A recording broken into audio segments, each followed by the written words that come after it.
Hello guys, তো অনেকদিন পর তোমাদের সাথে একটা ভিডিও শেয়ার করলাম। অ্যাকচুয়ালি বন্দে মাতরম পোস্ট করা হয় না। বন্দে যাই হোক, দিনটা ছিল মাতরম 15ই আগস্ট, তোমরা তো দেখতেই পাচ্ছ। তো বন্দে বাড়ির সকলে মিলে বাড়ির সামনেই আমরা এখানে পতাকা উত্তোলন করে নিলাম।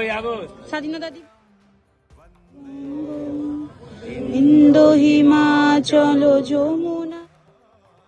আর আজকে আমাদের প্ল্যান ছিল পেট্রাপল বর্ডার যাওয়ার। তোমরা তো জানোই নিশ্চয়ই, বনগাঁ বর্ডারটাকেই পেট্রাপল বর্ডার বলে। তো তারপর যেতে যেতেই দেখা হয়ে গেল এই কচি কাচাদের সাথে। তো আর সাথেই দেখতে পেলাম এত সুন্দরভাবে ওরা পতাকা এইভাবে বানিয়েছে, কতটা এফার্ট দিয়ে। আজকের দিনটা সত্যি খুব সুন্দরভাবে কাটাচ্ছিলাম আমরা। আর এই যে যশোর রোড বনগাঁ বর্ডার যাওয়ার পথে খুব সুন্দর ছিল। আমি প্রথমবার আসলাম, ইভেন শুভ্রও।